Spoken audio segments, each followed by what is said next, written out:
I'm discussing why Lot had no effect to turn around the sin of Sodom and Gomorrah. Lot was inside of a sinful place, but even though Lot was inside of a sinful place and Lot was counted as among the righteous people, he had no effect to affect any change in the place. And so today we're going to look at why he had no effect. And when we look at why he had no effect, that's going to help us analyze for ourselves, ask ourselves the question, if you're inside a, say, sinful corporation or inside a sinful country or inside a sinful organization, are you having an effect on the organization, or is the organization having an effect on you? Let's look at Genesis 18:20-21. And the Lord said, because the cry of Sodom and Gomorrah is great, and because their sin is very grievous, I will go down now and see whether they have done altogether according to the cry of it, which is come unto me, and if not, I will know. God hears the cry of Sodom and Gomorrah, and he hears the cry of sin. And the sin apparently has reached such a point that it comes to the ears of God that it's time for God to do something about it. But before God does something about it, he knows that Lot's family is in this place, and he's going to go to Abraham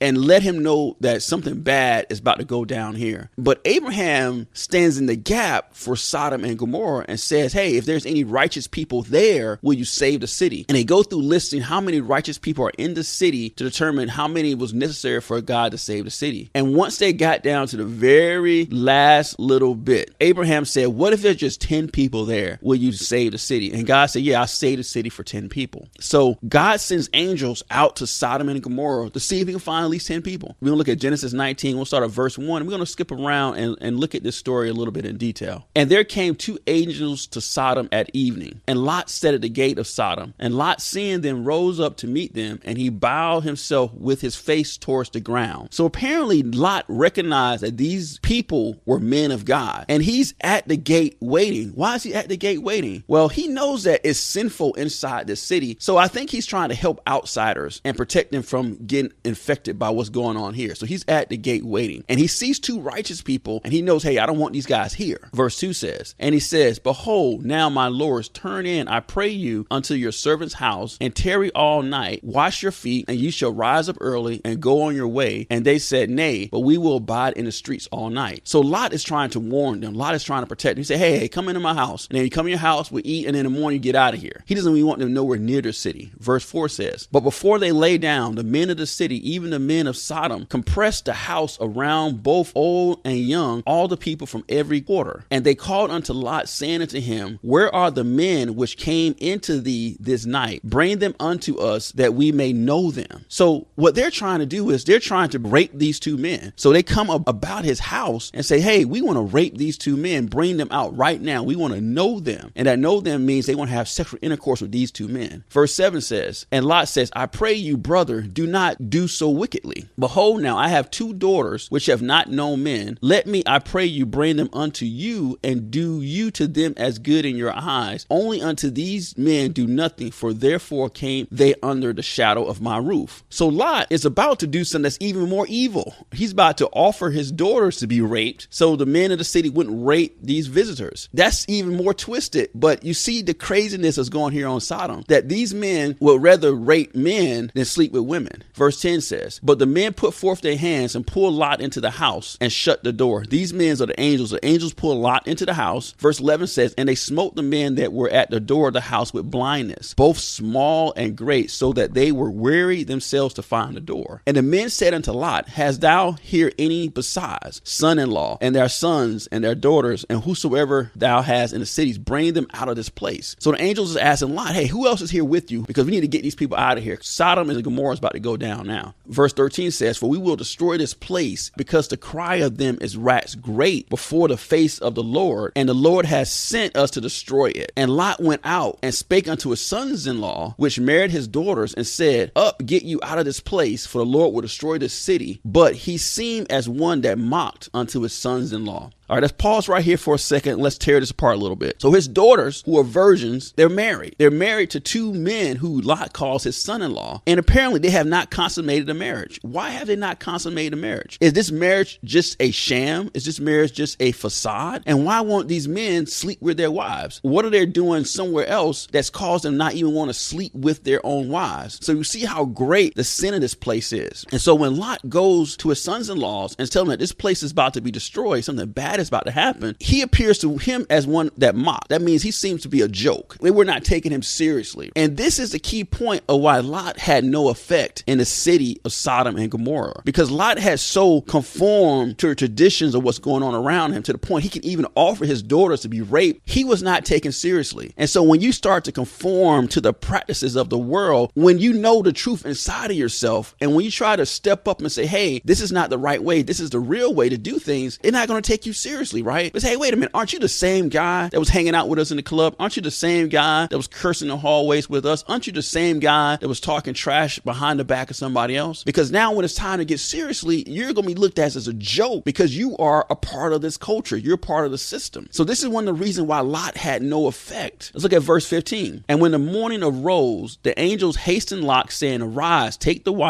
your wife and your daughters, which are here, lest they be consumed in iniquity of the city. So the angels rose up and they said, Lot, let's go, Lot. Apparently Lot and his family are hesitating. He's saying, let's get out of here because this city is about to go down. It's about to be consumed. Verse 16. And while he lingered, the men laid hold upon his hand and upon the hand of his wife and upon the hand of his two daughters, the Lord being merciful unto him, and they brought him forth, set him without the city. And you see what the word says here, while they linger, which means again, they're hesitating. They don't really want to leave. They're so conformed to this place. This is their home. This is all they know. They're part of the culture. They're part of the system, and they're lingering, even though destruction's about to come down. And they're so kind of conformed in this place that the angels had to grab them by the hand and grab them out of the city. Verse 26 says, but his wife looked back from behind him, and she became a pillar of salt. God told Lot and his family, don't look back. And so she didn't become a pillar of salt just because she looked back on her eyes. She became a pillar of salt because she looked back in her heart. In her heart went back to Sodom and Gomorrah. Her heart was trying to go back to the old ways. So when God was bringing them out, she was looking back. It's just like when the children of Israel was taken out of Egypt, and when they were in the wilderness, they started looking back to Egypt, trying to go back to the old ways. So Lot's wife, apparently they had got so comfortable there that she didn't even want to leave, even though destruction was about to come. So we see how dangerous conformity is. The more we conform, even when we know destruction is about to happen around us, even though this company is about to go down because of their evil ways, we still are looking back. We're still conforming. We still don't want to be separated from the sin that's going on around us. The reason this is because Lot had hid his light. Lot had conformed to this world. John 1:5 says, and the light shineth in the darkness, and the darkness comprehended not. If Lot was light, Lot would have began to chase darkness away. Matthew 5:15-16 says, neither do men light a candle and put it under a bushel, but on a candlestick, and it giveth light unto all that are in the house. Let your light so shine before men that they may see your good works and glorify your Father which is in heaven. So Lot hid his light under a bushel. Lot hid his light under the cloak of conformity. His light was hid because he had conformed. So this basket of conformity is hiding his light. So is the basket of conformity hiding your light in your company, in your work, in your family, in your organizations, in your country? Or have you conformed so much that this conformity has put a shield around the light that's in you? Because if there was no conformity shield around you, the light that's in you would shine and your works would speak and it would glorify God, and people around you would want to know, why are you light? Because light chases darkness. Darkness cannot comprehend light,